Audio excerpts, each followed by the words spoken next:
நெல்வின் cooking சேனலுக்கு உங்கள் அன்புடன் வரவேற்கிறோம். இன்றைக்கி நம்ம வந்து ஹெல்த்தியான மருந்து குழம்பு எப்படி வைக்கிறதுன்னு பார்க்க போகிறோம். வாங்க பார்த்துடலாம். இப்போ என்னென்ன பொருள் தேவைன்னு பார்த்துடலாம் வாங்க. ஒரு தேக்கரண்டி கடலைப்பருப்பு எடுத்திருக்கேன், ஒரு தேக்கரண்டி மிளகு எடுத்திருக்கேன், ஒரு தேக்கரண்டி உளுத்தம்பருப்பு எடுத்திருக்கேன், ஒரு தேக்கரண்டி சீரகம், ஒரு தேக்கரண்டி சோம்பு, ஒரு தேக்கரண்டி வெந்தயம், துவரம்பருப்பு ஒரு அரை தேக்கரண்டி, கடுகு ஒரு அரை தேக்கரண்டி, அரிசி ஒரு அரை தேக்கரண்டி, 3 கிராம்பு எடுத்திருக்கேன், ஒரு கொஞ்சம் போது பட்டை எடுத்திருக்கேன், 2 வரமிளகாய் எடுத்திருக்கேன், கொஞ்சமாக வந்து நம்ம சுக்கு எடுத்துருக்குறோம், கருவேப்பிலை ஒரு 10 இலை போல் எடுத்துருக்குறேன், பிரியாணி இலை ஒரு கொஞ்சம் போது எடுத்துருக்குறேன், ஒரு 50 கிராம் பூண்டு எடுத்து 1 பாதியாக நசுக்கி வச்சுருக்கேன், 2 பெரிய வெங்காயத்தை நறுக்கி 1 பாதியாக நசுக்கி வச்சுருக்கேன், தக்காளி 2 மீடியம் சைஸ் எடுத்து நல்லா புழிஞ்சிட்டு வெறும் சக்கையை மட்டும் எடுத்து வச்சுருக்கேன். இது வந்து தக்காளி பிழிஞ்சு எடுத்த சாறு. இது ஒரு தேக்கரண்டி கரும்பு சர்க்கரை எடுத்து வச்சுருக்கேன், ஒரு எலுமிச்சம் அளவு புளியை எடுத்து ஊற வச்சுருக்கேன். இது பார்த்திங்கன்னா நம்ம 100 கிராம் நல்லெண்ணெய் எடுத்துருக்கோம் சமைக்கிறதுக்காக. இது குழம்பு மிளகாத்தூள் 2 டேபிள் ஸ்பூன் எடுத்திருக்கேன், ஒரு பெஞ்சு கரமிளகாத்தூள், ஒரு பெஞ்சு தனி மிளகாத்தூள், ஒரு பிஞ்சு அடுப்பில் ஒரு வானலில் வச்சு இப்போ இந்த தேவையான பொருளெல்லாம் வறுத்து எடுத்துக்கணும்.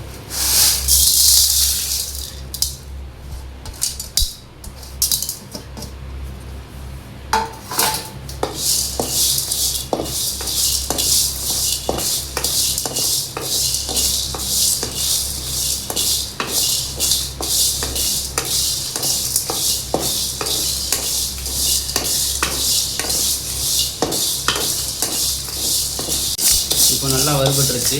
வறுத்தது இப்போ வந்து ஒரு பிளேட்டில் கொட்டி ஆற வச்சுக்கலாம். நல்லா ஆறி வந்துருச்சு. ஆறி வந்ததுக்கப்புறம் இந்த உரலில் போட்டு நம்ம இடித்து எடுத்துக்கலாம்.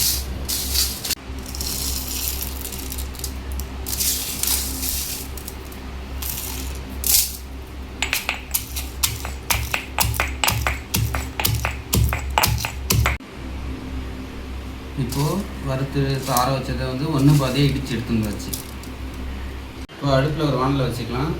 100 கிராம் நல்லெண்ணெயை ஊற்றிக்கலாம்.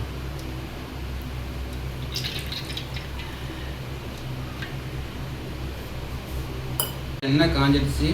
கடுகு உளுத்த பருப்பு போட்டுக்கலாம்.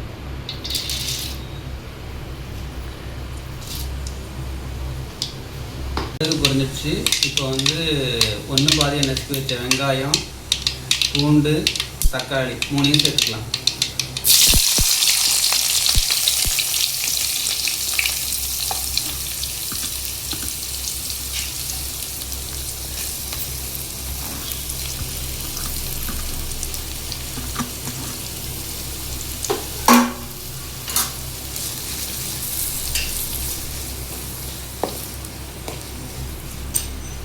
வரதுக்காக கொஞ்சம் உப்பு சேர்த்துக்கலாம்.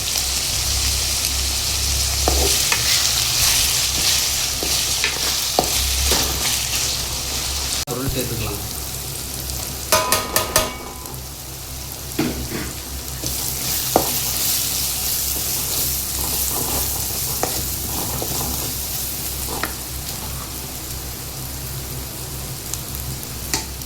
இப்போது நம்ம சேர்த்து வச்ச மசாலாவையும் சேர்த்துக்கலாம்.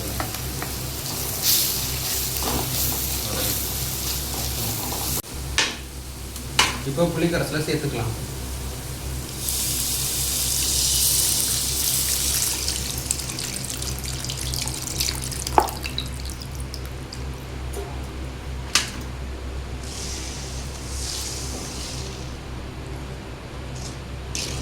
இது நல்லா சுண்டி வரட்டும், பார்க்கலாம். இப்போ தேவையான அளவு உப்பு சேர்த்துக்கலாம். இது நல்லா சுண்டி வரட்டும் ஒரு 2 நிமிஷம். அதுக்கப்புறம் நாட்டு சர்க்கரை போட்டு இறக்கிடலாம். இப்போ வந்து குழம்பு நல்லா சுண்டி வந்துடுச்சு. இப்போ நம்ம கரும்பு சர்க்கரை போட்டு இறக்கிடலாம். இது வந்து பார்த்திங்கன்னா பெரியவங்களுக்கு மூட்டு வலி, கை கால் பிடிச்சிட்டு இருந்தால் சாப்பிடலாம். சின்ன குழந்தைங்களுக்கு நெஞ்சு சளி, இருமல், ஜலதோஷம் இருந்தாலும் சாப்பிடலாம். இந்த மாதிரி நம்ம வீட்டில் செஞ்சு கொடுத்தாக்க ஹெல்த்தியாக இருக்கும், நல்லது. குழந்தைங்களுக்கு செஞ்சு தரலாம். இப்போ கரும்பு சர்க்கரை போட்டுக்கலாம். நம்ம மருந்து குழம்பு ரெடி ஆகிடுச்சு, வாங்க சாப்பிடலாம். சேனலை லைக் பண்ணுங்கள், ஷேர் பண்ணுங்கள், கமெண்ட் பண்ணுங்கள், சப்ஸ்கிரைப் பண்ணுங்கள்.